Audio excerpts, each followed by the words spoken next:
जय गोपी जन वल्लभ गिरिवर धारी।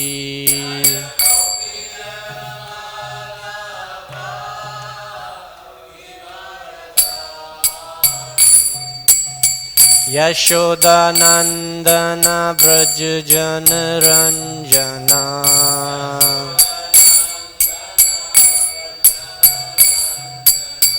यशोदानंदन ब्रज जन रंजना।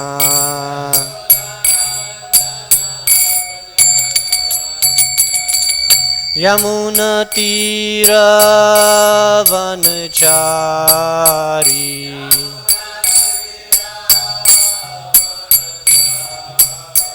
यमुना तीर वनचारी।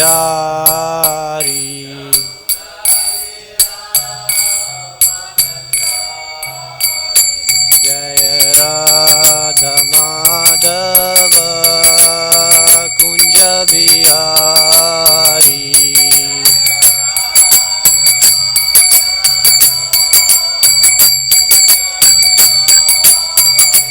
जय राधा माधव कुंज बिहारी।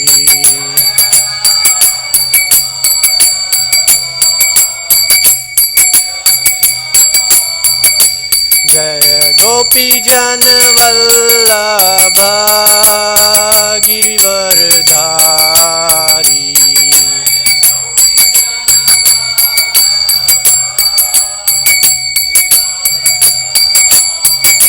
जय गोपी जन वल्लभ गिरिवर धारी।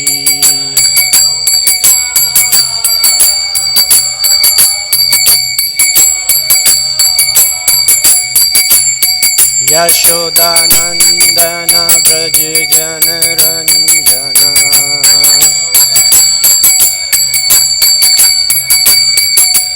यशोदानंदन ब्रज जन रंजना।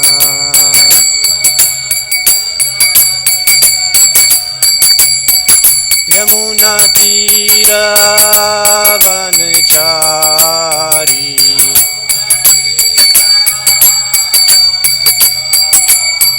यमुना तीर वनचारी।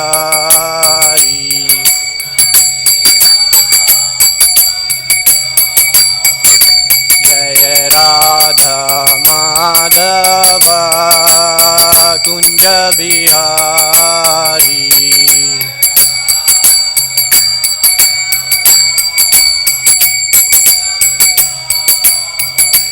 जय Radha Madhav Kunj Bihari.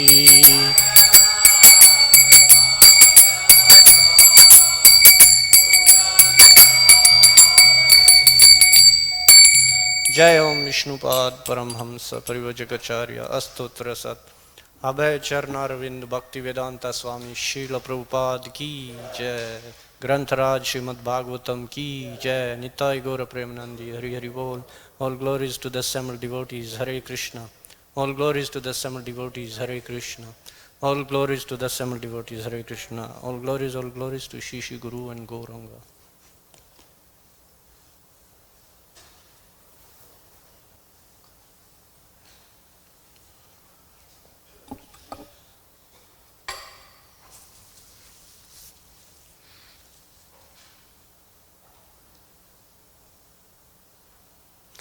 Hare Krishna. So today's topic is death, control of time.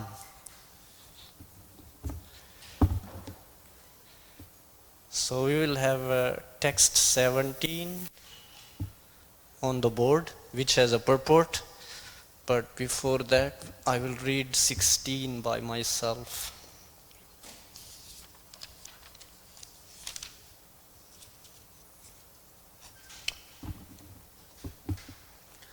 ओम नमो भगवते वासुदेवाय।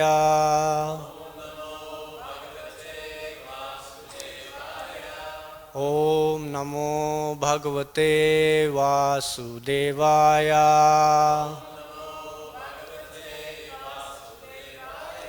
ॐ नमो भगवते वासुदेवाय।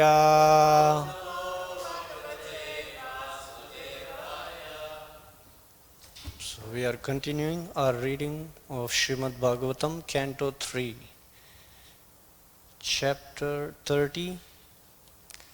Today we have text 16 and 17.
वायुनोत क्रमतोतारा कफ समृद्धनादिका काश श्वास कृतया सह कंठे घुरा घुरायते.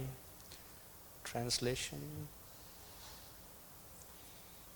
In that diseased condition, one's eyes bulge due to the pressure of air from within, and his glands become congested with mucus.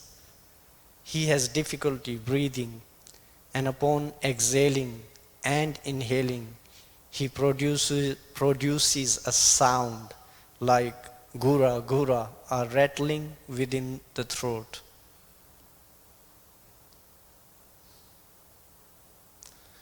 Okay.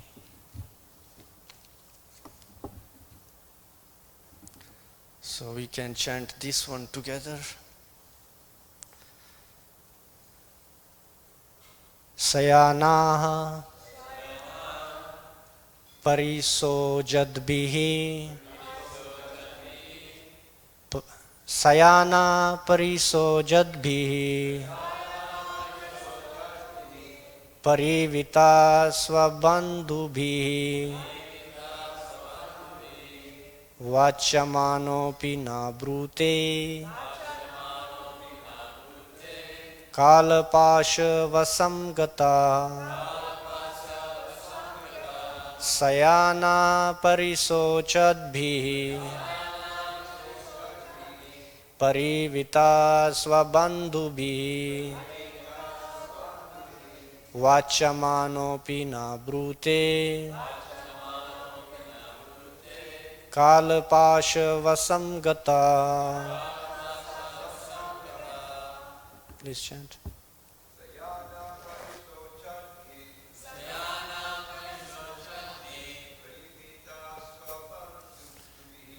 Parivita swabandhubhihi Vachamanopi na brute Kalpasha vasamgata. Sayana Parisochadbhihi Parivita Swabandhubhihi Vachamanopi na brute Kalpasha vasamgata. Sayana Parisochadbhihi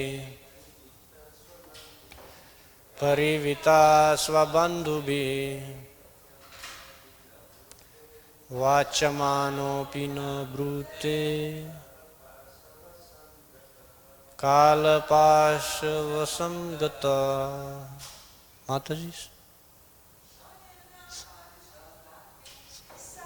Sana prisochatvi Rita sabandhuvi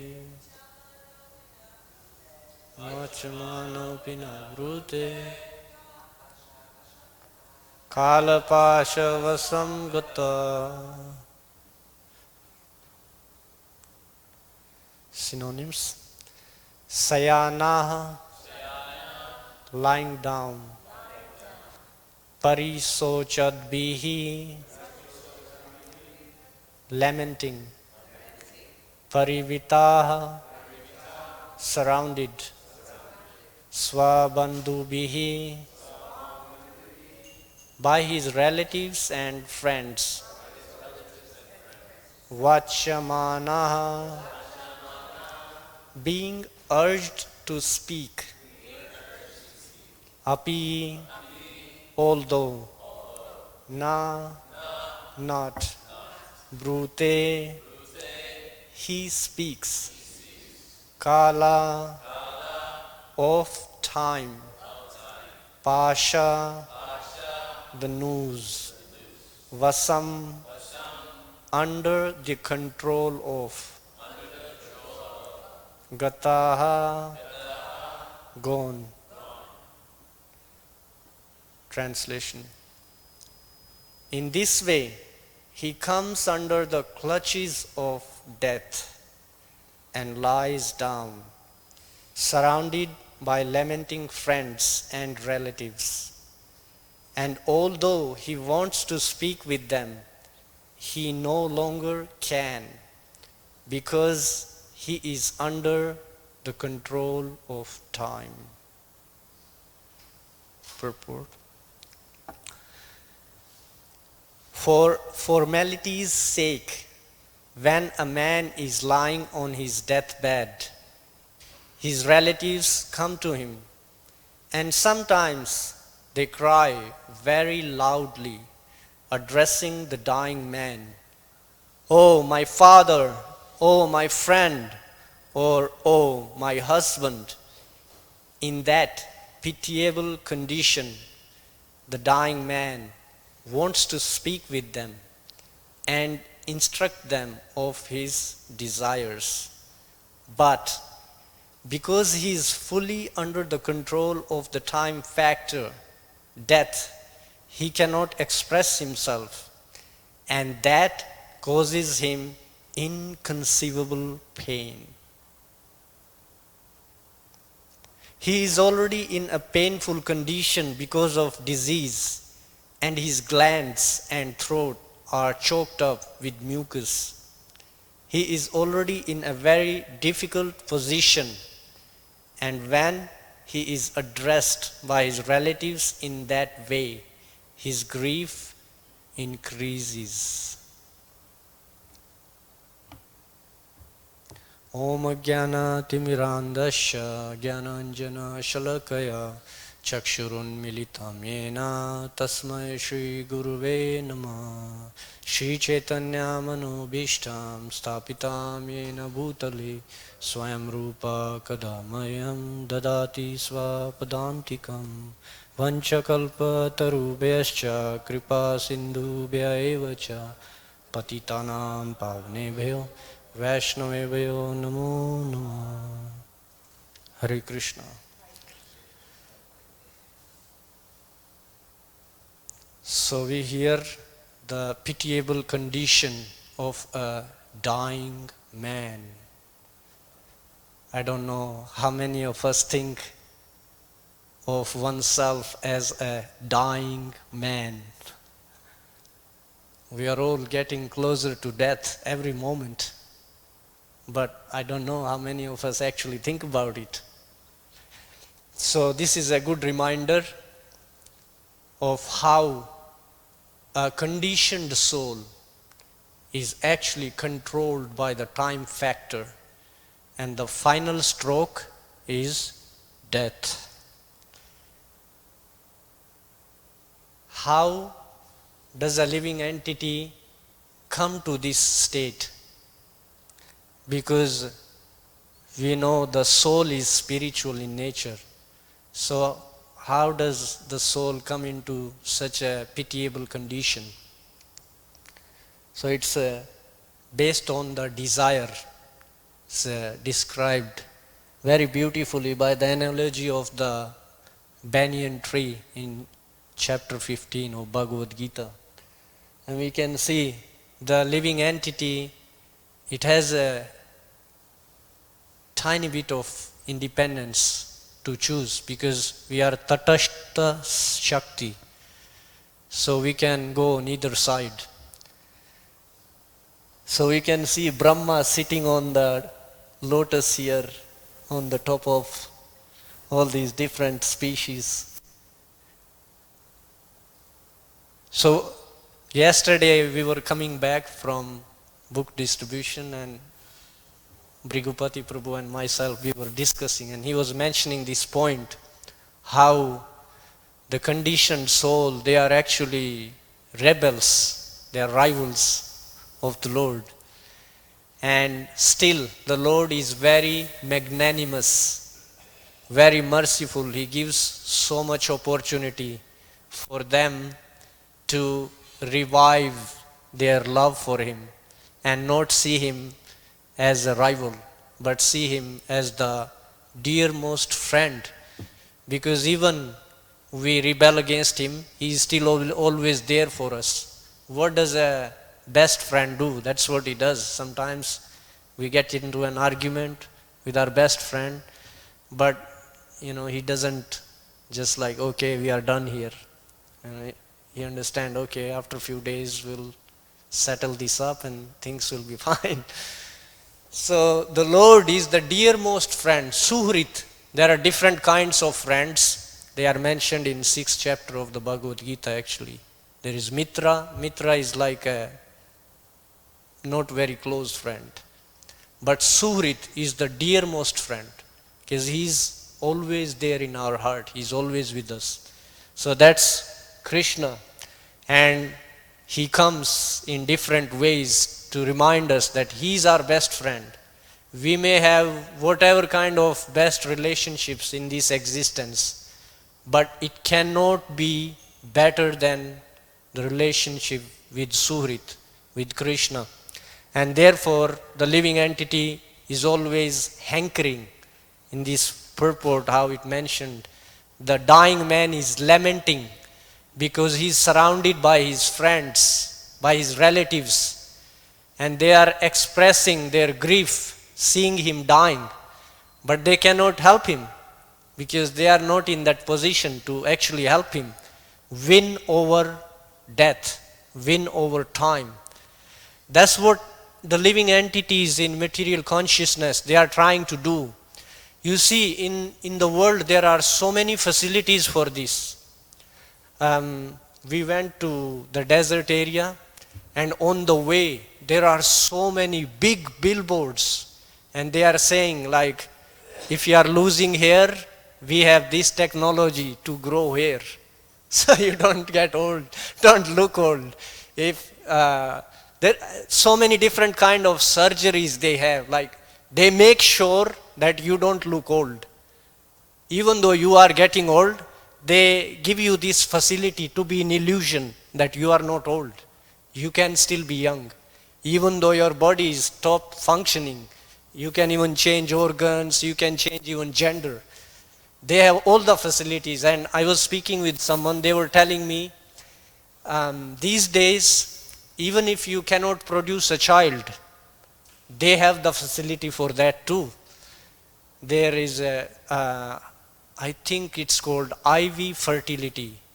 They have this technology. So where what they do is they get the sperm and eggs of the man and woman, they put together in a certain condition and they can produce a child. And there is this one person I was speaking with, they were doing this like a nanny service with this child, and they were sharing how this child is like so talented, and like a very young age this child starts to walk and talk. So they are like sharing with me in a sense that actually this is a better way of producing a child than actually, men and women doing through the natural process, whatever it is. And they were saying this is better because if this parent, even if they could produce a child, if they did it in a natural way, what they were saying is, because there are so many different eggs and all these like sperm and eggs when they combine, so they were saying some of these, they are not very strong, they are like kind of very weak. So when they are using this IV fertility technology, then they are able to put all the like the strong ones, the good ones together, and that's how this child is like so talented, and it has like so many exclusive characteristics. I was really surprised. Another time I met this one research scientist. We were at Griffith Observatory, and this person, this told me that they are doing research, and I asked like, what do you do research on? So the latest thing they told me was that they are trying to produce milk without a cow. I was really surprised. I was like, what are you talking about? How can you produce milk without a cow? You do need a cow to produce milk. But they said that's what we are working on. This is the technology we are producing. That ways they don't have to take care of the cow. They can just get the milk and they don't have to worry about it. So the modern science has developed quite a bit, but still they haven't been able to conquer death. That's the final stroke of time. So I remember Srila Prabhupada says that they still claim that in future they will be able to do this. They are working on this. And I believe he even gave example of the person who owned the Disney, whatever his name is.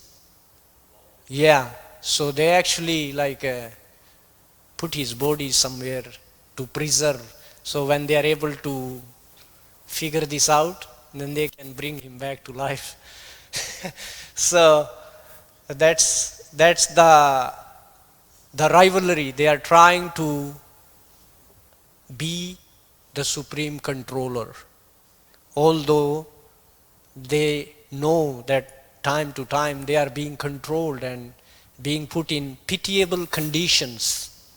But still the living entity, due to pride, due to ignorance, they cannot accept that there is someone stronger than them, there is someone higher than them.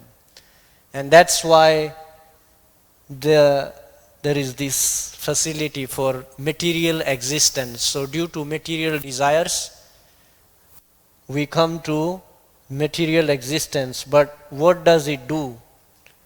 So I listed a few things. There are so many more, but we can just go through them. Material desires create bondage. Krishna says in Bhagavad Gita itself that when you act for yourself, then what does it do? Creates bondage. But when we perform sacrifice for Vishnu, then what happens? It helps us grow spiritually. It helps us transcend this bondage. But otherwise we are continuing in this material existence, life after life, in the samsara chakra, and we keep on building karma, which keeps us going round and round. And it puts us in illusion. The more we engage in materialistic activities, the more we engage in achieving our material desires, satisfying our material desires, the more we go deeper in illusion. The more illusioned we become, and our false ego, our pride, grows more and more. And then what happens? One develops ahankar. Ahankara vimudatma kartaham iti manyate. One thinks whatever we are doing, it is all because of my strength, my intelligence, my power. And from that, what happens? They get a little bit of happiness, because sometimes the conditioned soul, they are able to achieve their material goals, material dreams, and that gives them satisfaction and happiness. But what happens time to time, there is a big strike, there is like some pandemic like COVID, or there is Southern California fires, or there is some storm or extreme weather conditions. Time to time they keep striking, but we can see how stubborn we are due to our materialistic consciousness. We keep forgetting that maybe we are heading in a wrong direction. Maybe we are going the wrong way. We should change the direction. But still, we do not do that. But if we look at spiritual desires, what it does, it creates freedom. We can see before coming to bhakti, how we were like so caught up in our material life and so much anxiety to all these big material goals we had, and we wanted to show I'm so intelligent, so smarter than everyone else. We try to prove ourselves. But spiritual desires, spiritual activities, when one takes to bhakti, what happens? It helps us become free from this unnecessary burden. And it actually helps us become self-realized. And what happens when one becomes self-realized? One becomes free from ahankar. One develops real ego, hankar. One understands, I'm not the supreme controller. I'm actually the servant of the supreme. Not just that, I'm actually the servant of supreme. And then what happens? In that consciousness, one enjoys spiritual pleasure, spiritual freedom. And one can actually go back to one's original existence, spiritual existence. We can consider this example, beautiful analogy. This material existence, Govinda Das, he sang this beautiful bhajan. Bhajo hore man Shri Nanda Nandan Abhaya Charanara Vindare. So he says,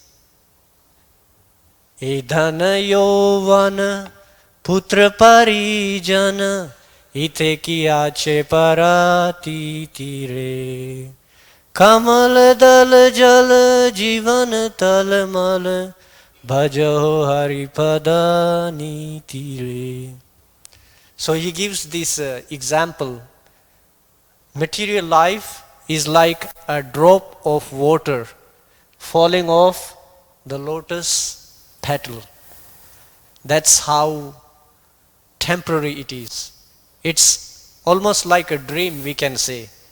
But we become so absorbed in this, we totally forget there is anything beyond this. We get so caught up in this. I heard my spiritual master one time, he was giving this example. Have you ever experienced being locked in a dream? When you are locked in a dream, you think this is real, it's happening. I am like actually doing this. But as soon as you get out of the dream and you're like, whoa, what was I watching? What was I seeing? So that's how material existence is. But we become so attached, so caught up with it, we think that's all. There is nothing beyond this. So Krishna, he showed his universal form to Arjuna, and he told him, Arjuna, when he saw it, he was scared. He was like, who are you? And what does Krishna reply? Kalo asmi. There is a scientist, Oppenheimer, he actually refers to this verse. And so how does Krishna appear before rebellious living entities? As Kala, eternal time. And what does time do? It destroys material existence. It destroys conditioned living beings. We can see in this image, beautiful image put together by the devotees.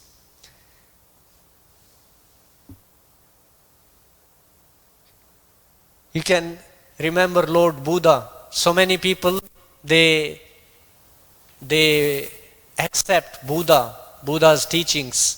But we see, like, if we actually consider two basic things Lord Buddha was teaching was nirvana and ahimsa. Now, how many people who follow Lord Buddha, they practice ahimsa? Many of them, they don't do. And nirvana, not many people have understanding of nirvana. So, who can actually conquer death? There is a perfect example of Dhruva Maharaj mentioned in Srimad Bhagavatam, and he is the person who we as sadhakas can relate to, because he actually attained mercy by sadhana, by his practice of bhakti. He was able to conquer death. And we can see that's in the picture, that's Dhruva Maharaj. He is being blessed by his spiritual master, Narada Muni. So in this verse, it says that Dhruva was able to conquer death by engaging in bhakti.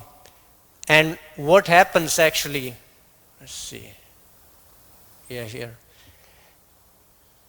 This image is not so clear, but when in this verse, in the purport, Srila Prabhupada explains, death personified came before Dhruva Maharaj. Ordinary person, they are scared to see something like that. But Dhruva, he wasn't scared. What he did, he stepped on the head of death and boarded the Vaikuntha plane. So that's what bhakti can empower one with. But if we are not aware about these things, then what will we do? We will go for all these facilities that are provided to us by modern science. We will go for a surgery to get our hair grown again. Maybe if they are going gray, we would want to make them, certain color, black or blonde or whatever is more popular. If we are losing our teeth, we will go and get a teeth. So if we are, there are so many facilities. They even I remember there was one billboard, they say if you have too much fat on your belly, there are surgeries, they can fix that. There are so much, they can make you look young, but inside, will you feel young? Your body cannot function. The dying man, he can see, man, I want to speak with my relatives, my friends, but I cannot. I'm so controlled. I actually experienced this.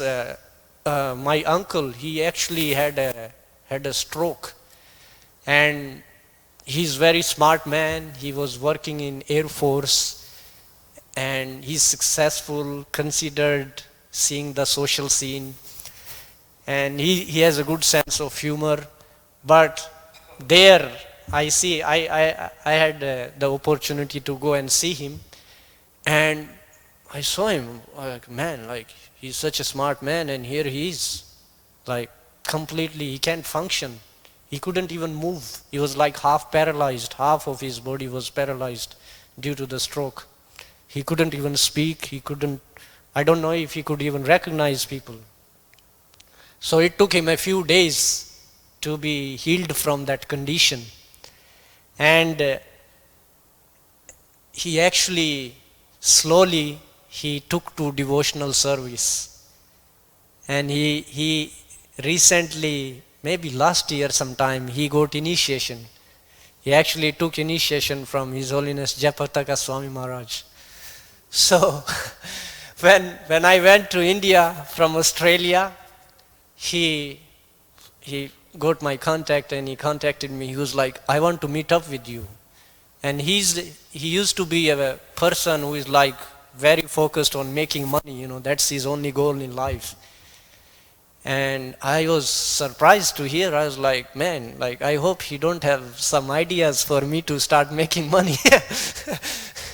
He's like, I have a business proposal for you. Let's get into this, And but I had my idea. I was like, okay, he's making money, so I gonna give him a Bhagavatam set.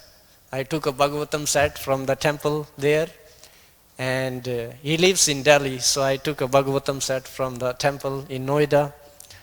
And I was like, okay, we decided a day and I went to see him. I was like, I'll come to meet you at home. So I went, we spoke for some time and I asked him, what's going on?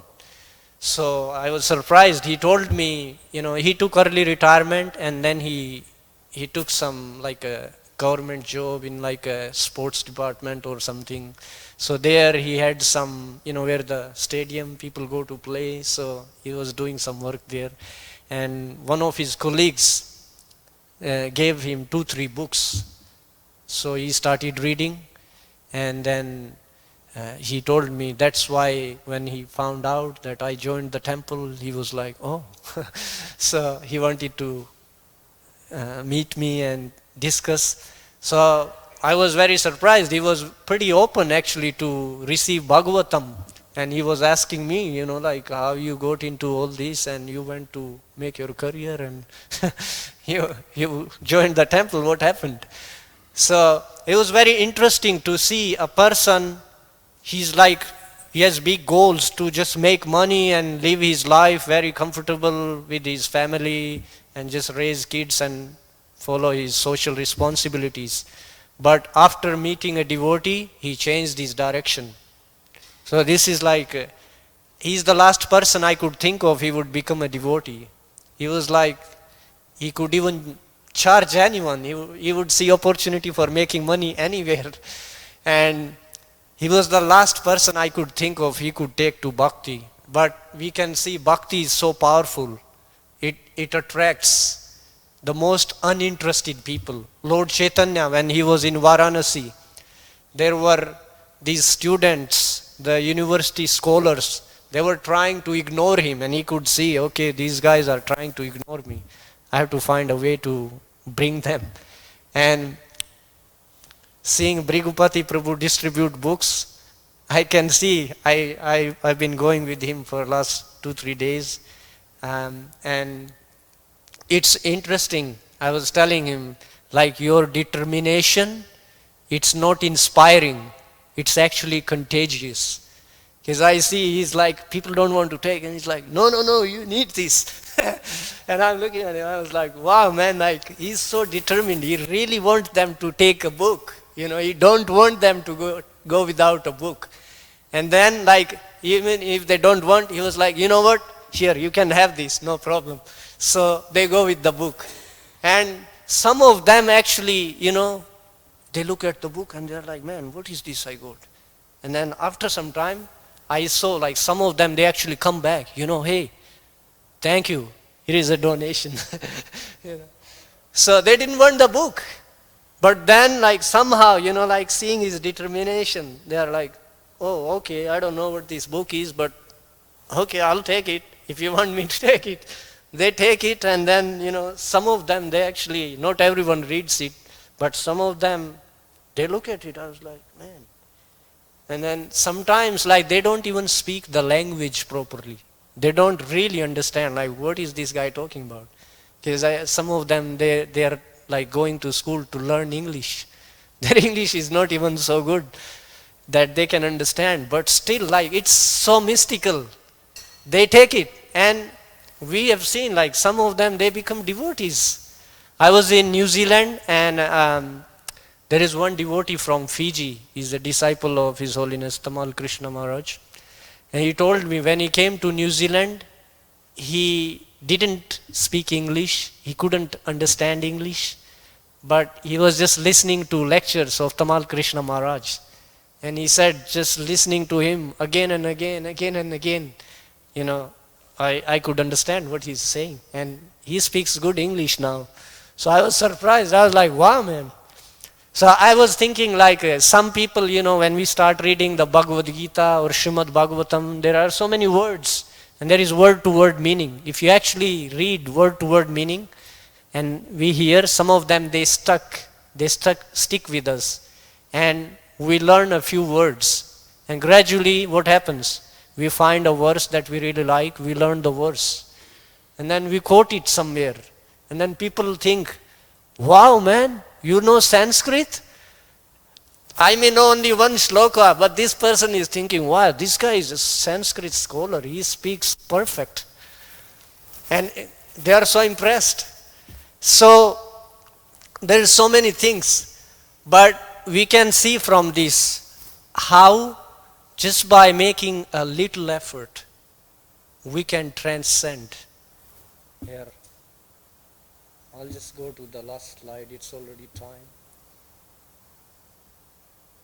This is Srila Prabhupada in his last days. Let's see if it will play properly. Oh.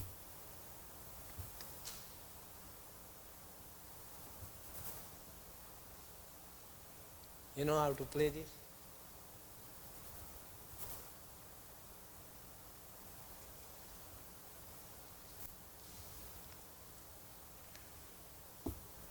Anyways, I can't figure this out. But this is the video where Srila Prabhupada is on his bed also, where he's like very sick. This is in October 1977 in Vrindavan.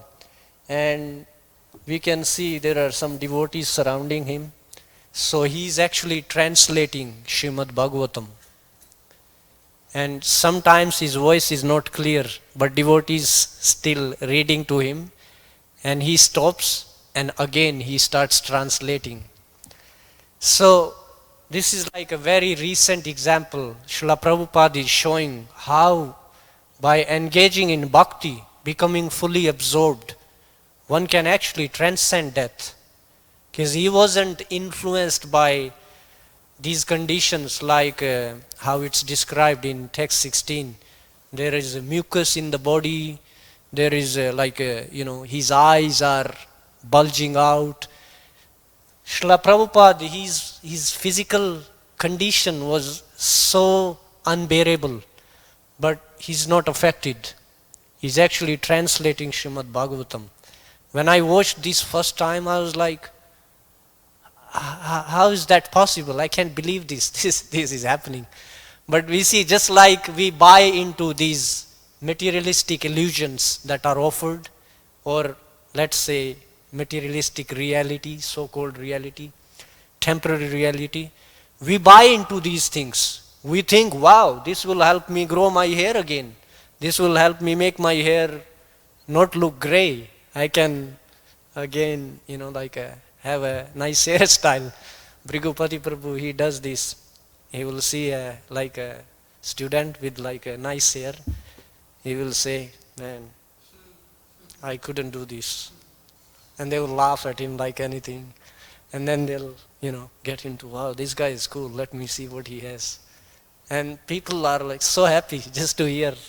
But you see, devotees do so many things to engage people. So, just by making little efforts, even a person who is not at all interested, they become interested. And gradually they become devotees. So that's the actual plan for material existence. But if we do not make contact with devotees, one of the points in this video Srila Prabhupada mentioned is that we need to have devotee association. Because if we don't get that, then we cannot get out of material existence. So it is very amazing how Srila Prabhupada created so many opportunities, and we are so fortunate we have these opportunities. And of course we are trying our best. But today's Ekadasi, we can remember some of these things, especially Srila Prabhupada leaving, and we can remember how it may be difficult sometimes practicing devotional service, but it's actually more difficult living a materialistic life. We were looking at some homeless people driving back to the temple, and we were just discussing, and how can someone live like this? Like, you cannot get close to some people, they smell so bad, but they become used to it. It's amazing how we become used to whatever situation we are in. So, similarly, devotees, even though it may be challenging sometimes, but we become used to devotional lifestyle. And it's actually not challenging. When we are doing it in the right way, it's actually enlivening. So, these were some points. And today is Ekadasi, so it's a good day to remember these things and do a little extra. Because Prabhupada said, like, if we are not going out, we should chant how many rounds? Anyone knows? 25 rounds, he said. We should chant 25 rounds on Ekadasi. So, if we are not going out, we have to chant 25. So, thank you very much. Granth Raj Srimad Bhagavatam ki jai, Srila Prabhupada ki jai.